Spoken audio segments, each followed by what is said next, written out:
Hello all, வணக்கம். ரொம்ப நாளாக பார்க்கணுன்னு நினச்ச டாபிக் இது. நிறைய பேர் கேட்டுட்டு இருந்தாங்க.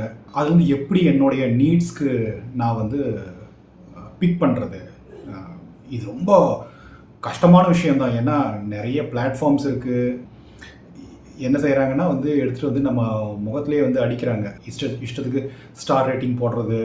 இதுதான் பெஸ்ட் மியூச்சுவல் ஃபண்டு, இது இவ்வளோ ரிட்டர்ன்ஸ் கொடுத்துருக்கு பாஸ்ட் இயர், ஸோ இதை வாங்கினீங்கன்னா வந்து வாழ்க்கையில் எங்கேயோ போயிடலாம் அப்படி இப்படின்னு சொல்லிட்டு. ஆனால் எப்பயுமே வந்து பாஸ்ட் பெர்ஃபார்மன்ஸ், அதாவது ரொம்ப ரொம்ப short term 1 year 2 year 3 year even 5 years கூட வந்து ரொம்ப மிஸ்லீடிங்காக இருக்கும். இது வந்து ரொம்ப ஜாக்கிரதையாக இருக்கணும். மியூச்சுவல் ஃபண்ட்ஸ் நம்ம எதுக்காக யூஸ் பண்ணுறோம் அப்படிங்கிறது ரொம்ப முதல்ல நீங்கள் டிஃபைன் பண்ணணும். டிஃபைன் பண்ணிவிட்டு அதுக்கப்புறம் பிக் பண்ணுறதுக்கு உட்காருங்க. Equity mutual funds, debt mutual ஃபண்ட்ஸ்ங்கிறது ப்ராட் கிளாசிஃபிகேஷன். பார்ப்போம், ஒவ்வொன்றா இப்போ பார்ப்போம். சரி, ஈக்விட்டி மியூச்சுவல் ஃபண்ட்ஸ் நம்ம எப்போ சூஸ் பண்ணணும் அப்படிங்கிறத முதல்ல பிளான் பண்ணிக்கோங்க. ஜஸ்ட் லைக் தட் வாங்கிட்டு ஒரு வருஷத்தில் 2 வருஷத்தில் நமக்கு வந்து நிறைய ரிட்டர்ன்ஸ் கிடச்சிது அப்படின்னு சொன்னால் அதை நம்ம விற்றுட்டு நம்ம இன்னொரு இடத்துக்கு ஜம்ப் அடிச்சிடலாம் அப்படிங்கிற மாதிரி தாட்ஸில் வந்து போகாதீங்க. பொதுவாக நம்மளோட சார்ட் இப்படி இருக்குதுன்னு வச்சுக்கோங்களேன். அதாவது நம்மளோட லைஃப் சார்ட் டைம், சரிங்களா? இதுக்கு நிறைய கோல்ஸ் இருக்குங்க. இப்போ நம்ம வந்து 2025 இருக்கோம்னு வச்சுக்கோங்களேன். அடுத்தது உங்களுடைய கோல் வந்து 2030 ஏதோ ஒரு கோல் இருக்கலாம், 2045 ஏதோ ஒரு கோல் இருக்கலாம், சரிங்களா? இந்த இடத்துல ஒரு கோல் இருக்குது, இங்கே வந்து ஒரு கோல் இருக்குது, இந்த இடத்துல ஒரு கோல் இருக்குது. மேபி இந்த இடத்துல வந்து உங்களுடைய ரிட்டையர்மெண்ட், அதுக்கு முன்னாடி பையனோட படிப்பு இருக்கும், சரிங்களா? ஸ்டடீஸ், இன்ஜினியரிங், டாக்டர், ஏதோ ஒன்று வச்சுக்கோங்க. வேறு ஏதோ ஒரு கார் வாங்குறது. ஸோ இங்கேருந்து ஒரு 5 வருஷத்துக்குள்ளார என்ன நீட் இருக்கோ அதுக்குள்ளார நீங்கள் ஈக்விட்டி மியூச்சுவல் ஃபண்ட்ஸ் உள்ளார தூக்கிட்டு வரவே வராதிங்க. இதில் முழுக்க டெட் போர்ட்ஃபோலியோ வச்சுக்கோங்க. இது வந்து டிப்பிக்கலாக ஒரு 35 வயசு ஆளுக்குன்னு வச்சுக்கோங்களேன். 2025 2035 என்னோட ஒரு கோல் அந்த இடத்துல இருக்குது அப்படின்னு சொன்னால் அந்த இடத்துல ஓரளவுக்கு நீங்கள் ஈக்விட்டி மியூச்சுவல் ஃபண்ட்ஸை நீங்கள் கொண்டு வரலாம். 78 இயர்ஸ்க்கு மேலே வந்தால் மட்டுமே. ஏன் அப்படின்னா ஈக்விட்டி மியூச்சுவல் ஃபண்ட்ஸ் இப்படி போய் நிற்காது. இது இப்படியே மேலே ஏறும், இப்படி இறங்கும், அப்படியே இப்படி போயிட்டு இதுக்கப்புறம் சின்னதாக ஒரு இது இருந்தாலும் கூட உங்களுடைய கோல்ஸ் ஈஸிலி ரீச்சபிள். நம்ம வந்து இந்த இடத்துல நம்ம பையனோட படிப்பு இன்னும் ஒரு 4 வருஷத்தில் வருது, நம்ம அதை ஈக்விட்டி கொண்டு போகிறோம் அப்படின்னா சடக்குன்னு விழுந்தது அப்படின்னா வந்து உங்களுடைய பிளானிங்ஸ் எல்லாமே வந்து will go for a toss. So இது ஒரு பேசிக் தம் ரூல். நீங்கள் உங்களுடைய பிளான் வந்து ஒரு 60% நான் ஈக்விட்டி வச்சுக்கிறேன், 40% வந்து டெட் ஃபண்ட் வச்சுக்கிறேன். என்னோடய வயசு இப்போது 60 வயசு ஆகுது. ஈக்விட்டியிலேருந்து எனக்கு 11-12% எனக்கு வந்து ரிட்டர்ன்ஸ் கிடைக்கும். இந்த 40% இருக்கு இல்லைங்களா, இதுலேருந்து எனக்கு 7% கிடைக்கும் அப்படின்னு நினச்சிட்டு பிளான் பண்ணுறீங்க. எனக்கு மாதம் எனக்கு ஒரு 50,000 தேவை இப்போதைய நிலைமையில். நான் 60 வயசு ஆள், ஓகேவா? 50,000 தேவை. நான் இன்னும் வந்து ஒரு 100 வயசு வரைக்கும் இருக்குன்னு வச்சுக்கோங்களேன். 100 வயசு வரைக்கும் நான் பிளான் பண்ணணும். இதை வந்து இந்த பேஸ் பேராமீட்டர் வச்சுட்டு நீங்கள் பிளான் பண்ணுறீங்க அப்படின்னு சொன்னால் இது கரெக்டாக வருமா வராதா, இந்த இடத்துல எவ்வளோ உங்களுடைய கார்பஸ் தேவை. ஏன்னா ஈக்விட்டி எப்பயுமே வந்து இந்த இடத்துல ஆரம்பித்து இப்படி ஸ்ட்ரெயிட்டான கோடில் போக போகிறதில்ல. இது இப்படி ஏறும், இப்படி இறங்கும், மேலே ஏறும், திடீர்னு கீழே இறங்கும். நீங்கள் இந்த இடத்துல உங்களுடைய வித்ட்ராவல்ஸ் எல்லாமே மேலே ஏறுற வரைக்கும் சந்தோஷம், ஜாலி. ஆனால் உங்களுடைய கார்பஸில் இருந்து ரொம்ப நாள் சைட்வேஸ் மூமெண்ட்லேயே வந்து உங்களுடைய கார்பஸை நீங்கள் எடுத்துக்கிட்டே இருந்தீங்க அப்படின்னு சொன்னால் இந்த 40 வருஷத்துக்கு வர வேண்டிய உங்களுடைய கார்பஸ் ப்ராபப்ளி 25 வருஷத்தில் காலியாகலாம். இது வந்து நிறைய ஃபேக்டர்ஸை டிபெண்ட் ஆகிருக்கு. இப்போது உங்களுடைய இன்ஃப்ளேஷன் ரேட் வந்து ஒரு 5% தான் வந்து வருஷம் பணவீக்க விகிதம் ஏறிக்கிட்டே போகுதுன்றது உங்களுடைய அசம்ஷனாக இருக்குது அப்படின்னு வச்சுக்கோங்களேன். அந்த இடத்துல சீக்வன்ஸ் ஆஃப் ரிட்டர்ன்ஸ் ரிஸ்க் அப்படிங்கிறது வர்றதுக்கான சான்சஸ் ரொம்ப ஹை. இதுக்கு ஹிஸ்ட்ரி இருக்கா அப்படின்னா இருக்குது. 1992 இருந்து கிட்டத்தட்ட 2003 வரைக்கும் நிஃப்டி வந்து நில் ரிட்டர்ன்ஸ். ஹர்ஷத் மேத்தாவோட பூம் ஏறிட்டு அந்த இடத்துல பீக்கில் போய் இறங்கினவங்க எல்லாருமே கிட்டத்தட்ட 10 வருஷம் தே மேட் நோ ரிட்டர்ன்ஸ். 2003 2008 வரைக்கும் பார்த்தீங்கன்னா ஐ திங்க் 4 மடங்கு 5 மடங்கோ நிஃப்டி ஏறிச்சுன்னு நினைக்கிறேன். ஜஸ்ட் ஒரு 4-5 வருஷத்தில். திரும்பவும் 2008 2012-13 வரைக்கும் நினைக்கிறேன். இதுவும் திரும்ப நில் ரிட்டர்ன்ஸ். திரும்ப 2012 நம்ம எங்கேயுமே வந்து பெருசாக கீழே இறங்கலை. சின்னதாக ஒரு 5% 10% இருந்தால் கூட வந்து இந்த ஃப்ளாட் மார்க்கெட் நமக்கு கிட்டத்தட்ட 2025 வரைக்கும் நம்ம சூப்பரான புல் ரனில் தான் இருந்திருக்கோம். ஸோ திரும்ப இதே மாதிரி ஒரு 3 வருஷம் 4 வருஷம் ஃப்ளாட் மார்க்கெட் இருந்தது அப்படின்னு சொன்னால் சின்ன பசங்களுக்கு பரவாயில்ல. ஆனால் உங்களுடைய ரிட்டையர்மெண்ட் ரொம்ப பக்கத்தில் இருக்குது அப்படின்னு சொன்னால் நீங்கள் இதெல்லாம் வந்து கொஞ்சம் ஃபேக்டரிங் பண்ணணும். சரி, என்னோடய வயசுக்கு போட்டு பார்ப்போம். 42.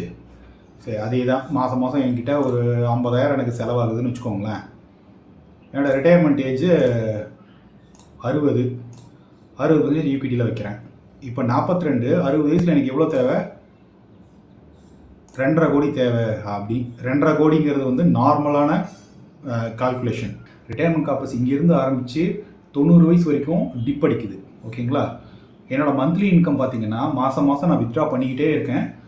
என்னோடய 90 வயசு வரைக்கும் என்னோட வித்ட்ரா வந்து ரொம்ப சேஃபாக இருக்குது அப்படிங்கிறது இதோட அசம்ஷன். ஆனால் இவர் என்ன சொல்கிறாருன்னா, நிறைய ஃபேக்டர்ஸை வந்து ஃபேக்டரிங் பண்ணி இவர் என்ன சொல்கிறாருன்னா, கிட்டத்தட்ட 5.5 கோடி இருந்தால் தான் நீ ரிட்டையர் ஆக முடியும் அப்படின்னு சொல்கிறாரு. வேறு பாயிண்ட் ஆஃப் டைமில் இருந்து எடுத்திருக்காரு. சடன்லி ஒரு 5 வருஷம் திடீர்னு உங்களுக்கு ரிட்டர்ன்ஸ் எதுவுமே இல்லை அப்படின்னா என்ன ஆகும்? 10 வருஷம் ரிட்டர்ன்ஸ் இல்லை அப்படின்னா வந்து உங்களுக்கு கரெக்டான ஒரு ரஃப்பான கால்குலேஷன் படி உங்களுக்கு எவ்வளோ கார்பஸ் தேவை அப்படிங்கிறத சொல்கிறாரு. ஸோ நீங்களும் வந்து கால்குலேட் பண்ணி பார்த்துக்கிட்டு கொஞ்சம் பயப்பட்டுக்கோங்க. நம்ம ஊரில் மொத்தம் 44 ஏஎம்சிஸ் இருக்குங்க. ஒரு 6-7 வருஷம் முன்னாடி பார்த்தீங்கன்னா ஏஎம்சிஸ் ரொம்ப கம்மி தான். HDFC, SBI, ICICI, Franklin Templeton, இது தவிர வந்து யூடிஐ முதல் ஏஎம்சி அவன் தான். ரொம்ப ஜாஸ்திலாம் கிடையாது. ஆனால் இப்போ ஏகப்பட்ட ஏஎம்சிஸ். கடைசியாக ஒரு 3-4 வருஷத்தில் பார்த்தீங்கன்னா ஹீலியோ, சாம்கோ, ஓல்டு பிரிட்ஜ்னு ஒரு mutual fund, Bajaj Finserv, Shriram mutual fund ஆரம்பிச்சிட்டாங்க. அதெல்லாம் நிறைய இருக்குது. நீங்கள் இதை எப்படி நீங்கள் எடுப்பீங்க? பொதுவாக இதில் நிறைய நம்பர்ஸ் பார்ப்பாங்க. ஷார்ப் ரேஷியோ, அந்த ரேஷியோ, இந்த ரேஷியோ அப்படின்னு சொல்லிட்டு. நான் பொதுவாக அவ்வளோ நம்பர்ஸ் உள்ளாரெலாம் ரொம்ப பார்க்குறது கிடையாதுங்க. நான் முதல்ல என்ன அவாய்ட் பண்ணணும் அப்படிங்கிறத ரொம்ப கிளியராக இருக்கேன். என்னென்ன அவாய்ட் பண்ணணும் அப்படின்னா, இந்த ஃப்ரண்ட் ரன்னிங் கேஸு, சீட் பண்ணுவாங்க. இந்த நியூஸ் நீங்கள் அப்பப்போ பார்த்துருப்பீங்க. எவனா ஒருத்தன் வந்து உள்ளார அடிக்கடி வரும். ஒரு ஏஎம்சின்னா வந்து ஒரு இடத்துல நிற்காது. இந்த ஏஎம்சிஸோட பேர்லாம் சொல்லலாமா அப்படிங்கிறது எனக்கு தெரியல. நீங்களே சர்ச் பண்ணி பாருங்கள். ஃப்ரண்ட் ரன்னிங் கேஸ் அப்படின்னு போட்டிங்க அப்படின்னா வந்து ரெகுலர் சீட்டர்ஸ்லாம் சில பேர்லாம் இருக்காங்க. அதுக்கப்புறம் வந்து அவங்களுடைய ப்ராசஸ் வந்து ப்ராப்பராக வந்து ஃபாலோ பண்ண மாட்டாங்க. அவங்க வந்து ஒரு கேட்டகரி சொல்லுவாங்க. ஜஸ்ட் டு கிரியேட் ஆல்ஃபா கச்சாம்சான்னு வந்து நிறைய ஐபிஓவில் வர்ற ஓவர் வேல்யூட் ஸ்டாக்ஸ் எல்லாம் தூக்கி உள்ளார போடுவாங்க. அந்த ஓவர் வேல்யூட் ஸ்டாக்ஸ் பார்த்தீங்கன்னா வந்து அவங்களோட டாப் 10ல் இருக்கும். அந்த டாப் 10ல் போய் உட்காந்துதுன்னா கீழே விழுந்தது அப்படின்னா அந்த ஐபிஓ எப்பயுமே வந்து பூமில் தான் ஐபிஓஸ் வருது. ஐபிஓ ஸ்டாக்ஸ் எல்லாமே பார்த்தீங்கன்னா ஒரு வருஷம் 2 வருஷத்தில் வந்து பயங்கரமான ரிட்டர்ன்ஸ் கொடுக்கும். அடுத்த 2 வருஷம் பார்த்தீங்கன்னா சடார்னு கீழே இறங்கும். ஸோ நமக்கு வந்து பெருசாக வொலட்டிலிட்டி இல்லாமல் ப்ராப்பர் ப்ராசஸை ஃபாலோ பண்ணுற ஆட்களா அப்படிங்கிறத பார்க்கணும். சரி, என்னோட அசட் அலோகேஷன் எல்லாத்தையும் நான் வந்து முடிவு பண்ணிவிட்டேன். 50-50 இல்லை 60-40 இதெல்லாம் முடிவு பண்ணிவிட்டேன். 60% ஈக்விட்டி, 40% என்னோட டெட் போர்ஷன் இருக்கும். இல்லை உங்களோடது வேல்யூ வேணுமா, க்ரோத் வேணுமா? இல்லை வேல்யூ கொஞ்சம் இருக்கணும், க்ரோத் கொஞ்சம் இருக்கணும். இந்த மாதிரி டைவர்சிஃபை பண்ணணும். அதை நல்லா யோசிச்சுக்கோங்க. அதுக்கப்புறம் வந்து டிஃப்ரெண்ட் ஏஎம்சிஸ் வச்சுக்கோங்க. எப்பயுமே உங்களுக்கு ஒரு ஏஎம்சி ரொம்ப பிடிக்குதுன்னா அதே ஏஎம்சிக்கு போய் உட்கார வேண்டாம். நீங்கள் இப்போ ஹெச்டிஎஃப்சிக்கோ இல்லை ஐசிஐசிஐ பேங்க்கு போகிறீங்க அப்படின்னா மண்டலை நல்லா கட்டி விட்ருவானுங்க. எல்லாமே பார்த்தீங்கன்னா அவங்களோட என்எஃப்ஓஸ் இருக்கும். புதுசாக லான்ச் பண்ணுற எல்லா செக்டரல் திமேட்டிக் ஃபண்ட் எல்லாத்தையுமே அவங்க தள்ள கட்டுவாங்க. மொத்தமாக தூக்கிட்டு போய் அந்த மாதிரி வச்சிடாதீங்க. அதே மாதிரியே டிஃப்ரெண்ட் ஃபண்ட் மேனேஜர்ஸோட ஸ்டைல் வந்து உங்களுடைய ஃபண்ட் போர்ட்ஃபோலியோவில் வந்து இருக்கணும். அதை பற்றி யோசிச்சுக்கோங்க. டிஃப்ரெண்ட்டான ஸ்டைல்ஸ் வேணும். ஒவ்வொருத்தர் ஒரு மாதிரி வந்து சூஸ் பண்ணுவாங்க. ஒருத்தர் வந்து ஃபுல் அக்ரெசிவாக இருப்பாங்க. கொஞ்சம் வந்து ரொம்ப அக்ரெஷன் இல்லாமல் வந்து சில ஸ்டைல்ஸ் இருக்கும். நல்லா ஞாபகம் வச்சுக்க வேண்டியது, எல்லா ஸ்டைலும் எல்லா டைமும் கிளிக் ஆகும் அப்படிங்கிற அவசியமே கிடையாது. அதனால் ஒரு ஸ்டைல் இப்போ ரன் ஆகுது அப்படின்னா நீங்கள் டக்குன்னு அதே ஸ்டைலில் மட்டும் வந்து மொத்தமாக வச்சுக்கிட்டு டக்குன்னு வந்து ஜம்ப் அடிக்க முடியுமா அப்படின்னா அதுவும் பண்ண முடியாது. இப்போ பார்த்தீங்கன்னா வேல்யூ ஸ்டாக்ஸ்னால் வந்து ஒரு 5 வருஷம் முன்னாடி யாருமே தொட மாட்டாங்க. பிஎஸ்யூஸ் எல்லாமே அவ்வளோ சீப்பாக இருந்தது. அதுக்கடுத்து 5 வருஷம் பார்த்தீங்கன்னா பயங்கரமான அதிரிபுதியான ஹிட்டு. இந்த 5 வருஷத்தில் பார்த்தீங்கன்னா வந்து ஸோ கால்டு க்ரோத் ஸ்டாக்ஸ் பெருசாக வந்து ரன் ஆகலை. க்ரோத் ஸ்டாக்ஸ்னால் என்ன, இந்த பஜாஜ் ஃபினான்ஸு, அப்புறம் என்ன நெஸ்லே, டிமார்ட்டு கூட நிறைய க்ரோத். இப்போ அந்த ஆக்சிஸ் ஃபண்ட்ஸ் பார்த்தீங்கன்னா முழுக்க முழுக்க நிறைய க்ரோத் ஸ்டாக்ஸ் மட்டும் வச்சுருப்பாங்க. கடைசி ஆக்சிஸ் மியூச்சுவல் ஃபண்ட் சுத்தமாக ஓடலை. அதனால் இதோட செக்மெண்டேஷன் நீங்கள் கொஞ்சம் பார்த்துக்கணும். நான் இந்த இந்த சின்ன சின்ன ஏஎம்சிஸ் ஆர் அந்த ஏஎம்சிஸ் வந்து தன்னுடைய ஏஎம் பெருசு பண்ணணும். ஏஎம்னா என்ன, அசெட் அண்டர் மேனேஜ்மெண்ட், அதை ரொம்ப பெருசு பண்ணணும்னு சொல்லிட்டு ரொம்ப முயற்சி எடுக்கிறாங்கன்னா அந்த மாதிரி ஏஎம்சிஸ் கொஞ்சம் ஜாக்கிரதையாக இருங்க. இது வந்து நத்திங் அகைன்ஸ்ட் தெம். இந்த ஒரு சாம்பிள் மட்டும் பாருங்கள். Motilal Oswal fund, I don't have any thing against them.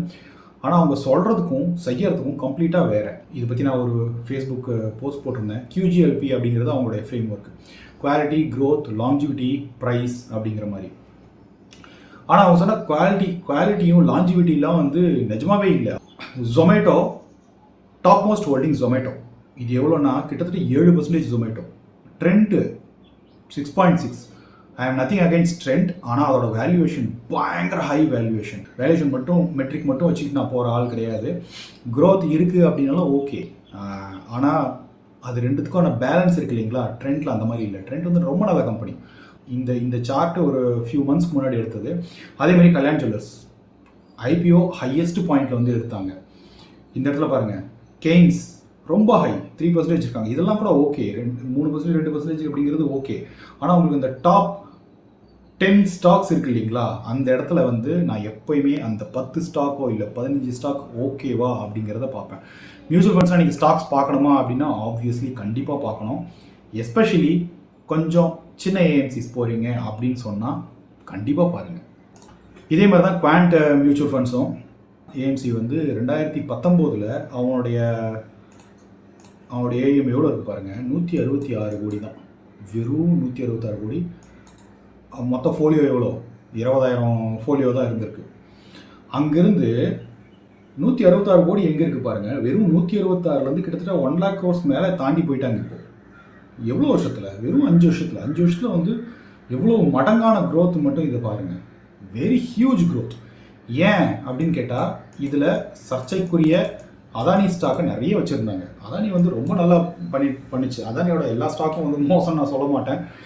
சில ஸ்பெசிஃபிக் ஸ்டாக்ஸ் ஓகே, அவங்களோட சிமெண்ட்ஸு, அதானி செஸ் இதெல்லாம் ஓகே. மிச்சபடிக்கு நிறைய ஹை வேல்யூவேஷன் ஒன்றும் ரொம்ப ஜாஸ்தி இல்லை அப்படின்னு சொல்லிட்டு யாருமே ஆர்கியூ பண்ண முடியாது. Very huge.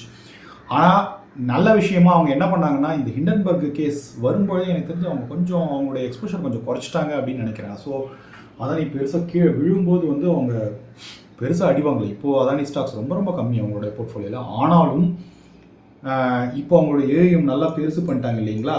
இப்போ என்ன பண்ணுவாங்கன்னா ரொம்ப சேஃபர் ஸ்டெப்ஸ் எடுக்கிறாங்க. அவங்களுடைய ஏதோ ஒரு ஃபண்டில் நான் பார்த்தேன், ரிலையன்ஸ்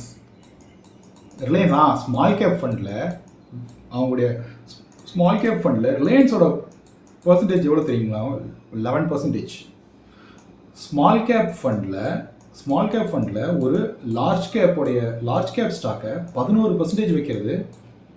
அந்த ஃபண்டோட நோக்கம் என்ன, ஸ்மால் கேப் ஸ்டாக்ஸ்லேருந்து நீங்கள் எடுக்கணும். லார்ஜ் கேப் ஸ்டாக் வாங்கலாம். ஆனால் இவ்வளோ ஹியூஜ் எக்ஸ்போஷருக்கும் நீங்கள் உங்களுடைய தாட் ப்ராசஸ்க்கும் உங்களோட எக்ஸ்பெக்டேஷனுக்கும் இதுக்கும் வந்து கம்ப்ளீட் மிஸ்மேட்ச். ரிலையன்ஸ் வாங்கக்கூடாதா, வாங்கலாம். ஆனாலும் யூ ஹேவ் டு சர்ச் இல்லைங்களா. பட் அந்த இடத்துல எனக்கு நாட் ஸோ குட் அப்படின்னு எனக்கு தோணுச்சு. பட் குவாண்ட் ஒரு வருஷத்துக்கு முன்னாடிக்கும் இப்போக்கும் பார்த்தீங்கன்னா போர்ட்ஃபோலியோ லெவலில் ஒரு ஓகே. போன வருஷம்லாம் ரொம்ப பயமாகவே இருந்தது எனக்கு, இது எங்கடா போக போகுது அப்படிங்கிற மாதிரி இருந்தது. ஏன்னா அவ்வளவு exposure within one conglomerate, that is Adani. So now it's okay. நீங்கள் செக் பண்ணி பாருங்கள், அவரோட போர்ட்ஃபோலியோ எல்லாமே எடுத்து பாருங்கள்.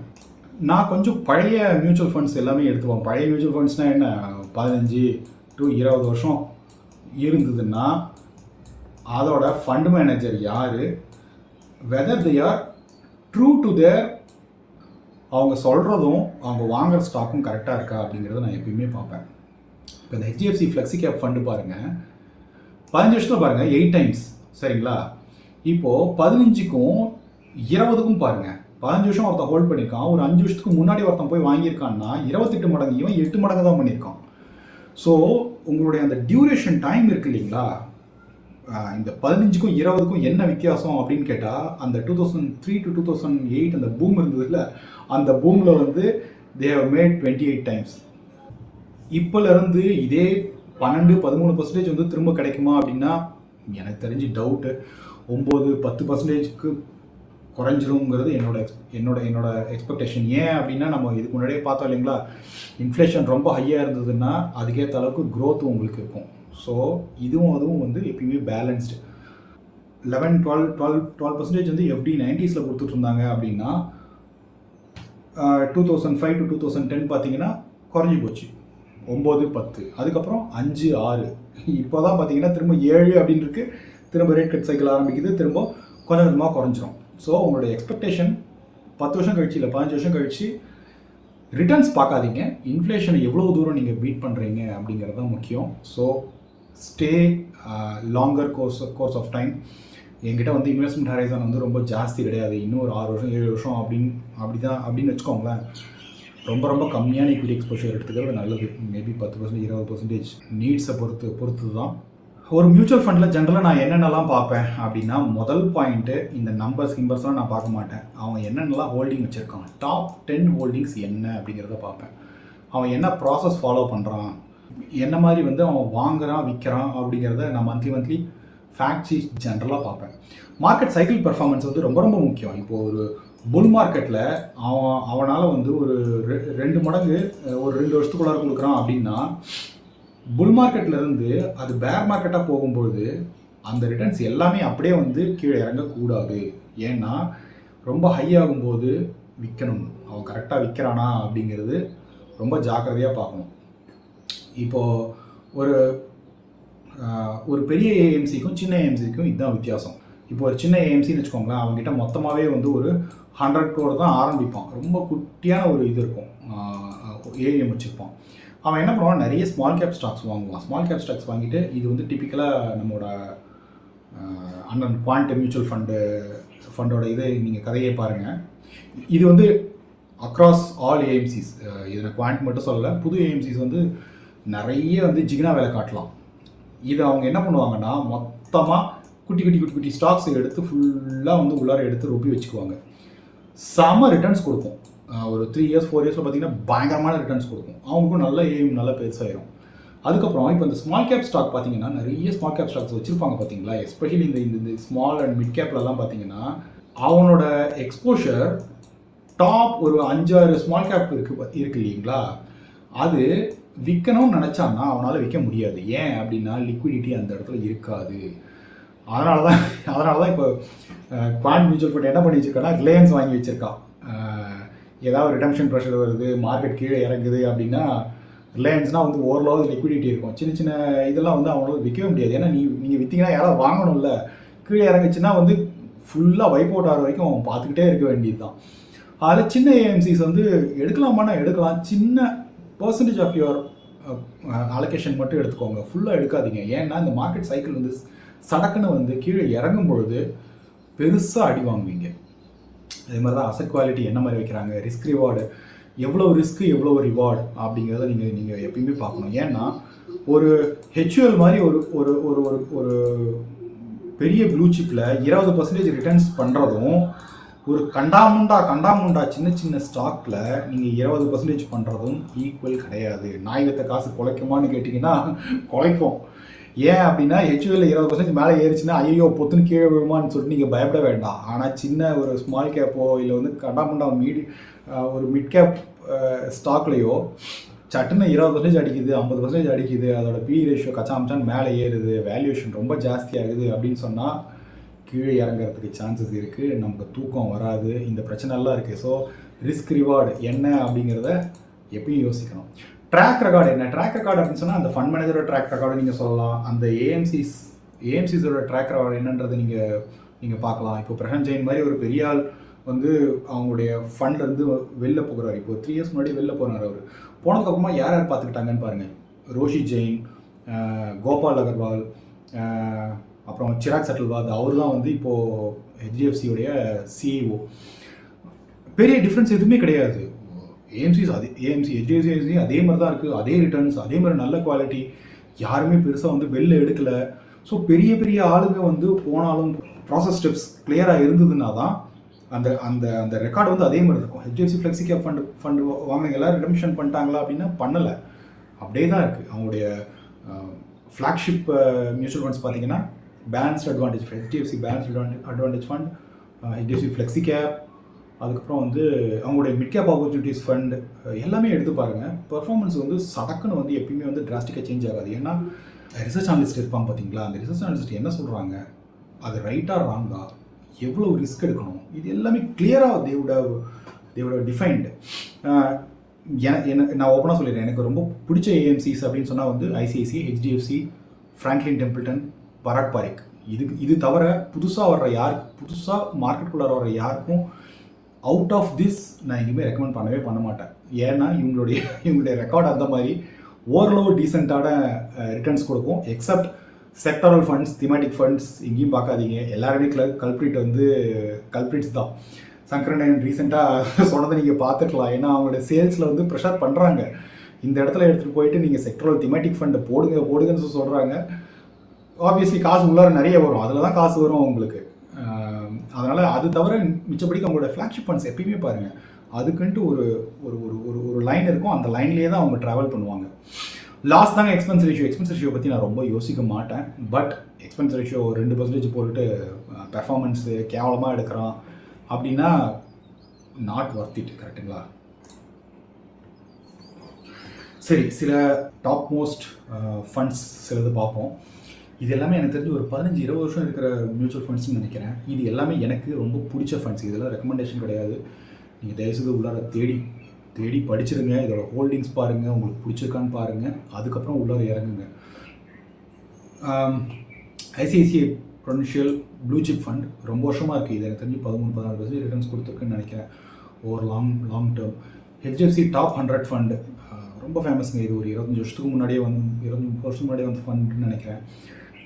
பிரசாந்த் ஜெயின் வந்து ரிசைன் பண்ணிட்டு வெளில போகும்போது வந்து யாரோ போட்டிருந்தாங்க, இந்த மாதிரி நாங்களுடைய ஹெச்டிஎஃப்சி டாப் 100 ஃபண்டில் நான் வந்து இன்வெஸ்ட் பண்ணிவிட்டு ஒரு ரொம்ப நார்மலான ஒரு சின்ன சிட்டியிலேருந்து வந்த ஆள்னு நினைக்கிறேன். ஐ திங்க் அவர் ஏதோ ட்விட்டரில் வந்து அவருக்கு ரிப்ளை கொடுத்துருந்தார். நான் என்னோடய பொண்ணுக்கு கல்யாணம் பண்ணியிருக்கேன், சொந்த ஊரில் வந்து ஒரு நல்ல வீடு வாங்கியிருக்கேன், இது எல்லாத்துக்குமே வந்து காரணம் உங்களுடைய மியூச்சுவல் ஃபண்ட்ஸ் தான் அப்படின்னு சொல்லிட்டு ரொம்ப மூவிங்காக இருந்தது. நம்ம பொதுவாக வந்து நம்மளோட மியூச்சுவல் ஃபண்ட்ஸில் பார்த்தீங்கன்னா 2 வருஷத்துக்கு மேலே யாருமே ஸ்டிக் பண்ணுறது இல்லைங்கிற சொல்லிட்டு சொல்கிறாங்க. Very few stick around. 20 வருஷம் ஒருத்தர் வந்து தொடர்ந்து ஒரு நல்ல ஃபண்டில் இருந்தாங்க அப்படின்னா பயங்கரமான ரிட்டர்ன்ஸ் பார்த்துருப்பாங்க, செட்டில் ஆவாங்க. நமக்கு அதுதாங்க தேவை. பிபிஎஃப்ஏஎஸ் இதை பற்றி நான் சில கருத்துக்களை சொல்லியிருக்கேன். இதை பற்றி நான் கொஞ்சம் பார்ப்போம். ஃப்ளெக்ஸிகேப் ஃபண்டில் ரொம்ப டாப் மோஸ்ட் ஃபண்ட் பார்த்தீங்கன்னா ஹெச்டிஎஃப்சி ஃப்ளெக்ஸி கேப்பும் பராக் பாரிக் ஃப்ளெக்ஸி கேப்பும் ரெண்டுமே வந்து ரொம்ப வேல்யூ க்ரோத் அந்த இதில் பார்ப்பாங்க. மோர் ஹெச்டிஎஃப்சி ஃப்ளெக்ஸி கேப் வந்து கொஞ்சம் கான்சன்ட்ரேட்டட் போர்ட்ஃபோலியோ எடுப்பாங்க.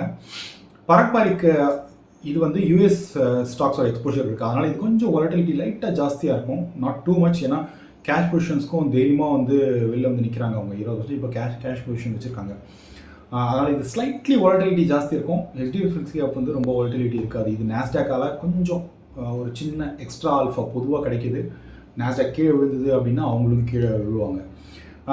ஃப்ளெக்ஸி கேப் ஃபண்டு வேறு, மல்டி கேப் ஃபண்டு கம்ப்ளீட்டாக வேறு. ஃப்ளெக்ஸி கேப் ஃபண்டு அப்படின்னு சொன்னால் என்ன, இது வந்து ஃப்ளெக்ஸி கேப் ஃபண்டு பொறுத்த வரைக்கும் கொஞ்சம் ஃப்ரீடம் இருக்குது அவங்களுக்கு. எப்பப்பெல்லாம் ஸ்மால் அண்ட் மிட் கேப் ரொம்ப ஊதி பெருசாகுதோ அந்த இடத்துல அவங்க என்ன பண்ணலான்னா கொஞ்சம் அதிகமான லார்ஜ் கேப் எக்ஸ்போஷர் எடுத்துக்கலாம். நிறைய ஃப்ளெக்ஸி கேப் ஃபண்ட் இப்போ பார்த்தீங்க அப்படின்னா ப்ரிடாமினென்ட்லி அது வந்து கிட்டத்தட்ட லார்ஜ் கேப் ஃபண்டு மாதிரி தான் இருக்குது. ஏன் அப்படின்னா வேல்யூவேஷன்ஸ் வீங்கி போயிருக்கு. மல்டி கேப் ஃபண்டை பொறுத்த வரைக்கும் அந்த மாதிரி கிடையாது. அக்ராஸ் செக்மெண்ட்ஸில் நீங்கள் வந்து மினிமம் 25 அப்படிங்கிற அளவுக்கு நீங்கள் எக்ஸ்போஷர் எடுக்கணும். இப்போ லார்ஜ் கேப் வந்து கொஞ்சம் பெட்டராக இருக்குது அப்படின்னு சொன்னால் லார்ஜ் கேப்பில் ஒரு 35% சொல்லிட்டு அவங்க அப்படியே ஒரு அட்ஜஸ்ட் பண்ணிக்கலாம். ஆனால் மினிமம் நீங்கள் வந்து 25% வந்து ஸ்மால், மிட் அண்ட் லார்ஜ் எல்லாத்துலேயும் வந்து இவ்வளோவாவது மினிமம் இருக்கணும் அப்படிங்கிறது மல்டி கேப் ஃபண்டு. நிறைய பேர் சொல்கிறாங்க ஃப்ளெக்ஸ் கேப்போட வந்து மல்டி கேப் வந்து வருங்காலத்தில் நல்ல ரிட்டர்ன்ஸ் கொடுக்கும் அப்படின்னு சொல்கிறாங்க. எனக்கு அதை பற்றி பெருசாக ஐடியா கிடையாது. மிட் கேப் ஃபண்ட்ஸ் இப்போது ரொம்ப வேல்யூஷன் ரொம்ப ஜாஸ்தியாக இருக்குங்கிறது என்னோட opinion. But mid cap opportunity fund ரொம்ப நல்ல ஃபண்டுங்க. ஸ்மால் கேப் ஃபண்ட் பொறுத்த வரைக்கும் அதே தான். இதில் ஐசிஐசி ஸ்மால் கேப் ரொம்ப ஃபேமஸ் கிடையாது. ஹெச்டிஎஃப்சியும் SBI and Nippon small cap இந்த மூணும் பார்த்தீங்கன்னா இது கொஞ்சம் நல்ல ட்ராக் ரெக்கார்டு இருக்குது. இது எஸ்பிஐ ஸ்மால் கேப் ஃபண்டை மேனேஜ் பண்ணுறவர் வந்து ஆர் ஸ்ரீனிவாசன் சொல்லிட்டு அவரோட இன்டர்வியூஸ் பாருங்கள். ரொம்ப ஜாலியாக பேசுவார். ரொம்ப ரேராக தான் டிவியில் வருவார். பட் நான் தேடி அவரோட எல்லா இன்டர்வியூஸும் பார்த்துருக்கேன். அதுக்கப்புறம் வேல்யூ ஃபண்ட் அப்படின்னு சொன்னால் ரொம்ப ஃபேமஸான fund ICICI pru value discovery fund. தைரியமாக நீங்கள் இன்வெஸ்ட் பண்ணலாம். இதோட எக்ஸ்பென்ஸ் ரேஷியோ ஸ்லைட்லி ஜாஸ்தின்னு உங்களுக்கு தோணுச்சு அப்படின்னாலும் கூட அவங்களுடைய போர்ட்ஃபோலியோ எல்லாமே ஜென்ரலாக எடுத்து பாருங்கள். இது சங்கரநரேன் அண்ட் அவருடைய கலீக்ஸ் ஒரு 2-3 பேர் இருக்காங்கன்னு நினைக்கிறேன். ஒரு 4 பேரோட பேர் பார்த்தேன் அதில். ரொம்ப நல்ல ஃபண்ட் இது. அதே மாதிரி SBI contra fund. SBI contra fund எனக்கு தெரிஞ்சு 1996-97 இருக்குதுன்னு நினைக்கிறேன். கான்ட்ராவும் வேல்யூவும் ஒன்றும் கிடையாதுங்க. வேல்யூ ஃபண்ட்னா என்ன, ரொம்ப சீப்பான ப்ரைஸ் டு ஏர்னிங்ஸு, சீப்பான ப்ரைஸ் டு புக்கில் இருந்து வாங்குறது தான் வந்து ஜென்ரலாக வேல்யூவேஷன் என்னங்கிறது தான். கான்ட்ராங்கிறது அந்த மாதிரி கிடையாது. இப்போது ஒரு 80 PE ஸ்டாக் இருக்குதுன்னு வச்சுக்கோங்களேன். 80 PEலேருந்து அது வந்து ஒரு 50 PEக்கு போகுது. அடுத்தது வந்து 50லேருந்து 80 திரும்ப போகும் அப்படின்னு நீங்கள் ஒரு கான்ட்ரா லுக் எடுக்கிறீங்க. சரிங்களா? 50 PE கூட வந்து கான்ட்ரா ஃபண்டில் தாராளமாக இருக்கலாம். ஸோ அந்த அந்த அந்த அந்த 50லேருந்து திரும்ப 80க்கு போகும்போது மார்க்கெட் யாரும் வந்து அதை தொட மாட்டாங்க. அந்த மாதிரி டைமில் கான்ட்ரா வியூஸ் நீங்கள் எடுத்தீங்கன்னா அதுதான் கான்ட்ரா ஃபண்டு. ஸோ நிறைய பேர் குழப்பிக்குவாங்க. வேல்யூ ஃபண்ட் வேறு, கான்ட்ரா ஃபண்ட் கம்ப்ளீட்டாக வேறு. ஸோ இதில் க்ரீனில் கொடுத்துருக்கோம் பார்த்தீங்களா, இதெல்லாம் வந்து என்னுடைய ஈவன் மோஸ்ட் ஃபேவரட் ஃபண்ட். யாராவது இப்போ நான் ஃப்ரெஷ்ஷாக அந்த ஆரம்பிக்க போகிறேன் அப்படின்னா தாராளமாக இதில் 4-5 ஃபண்டு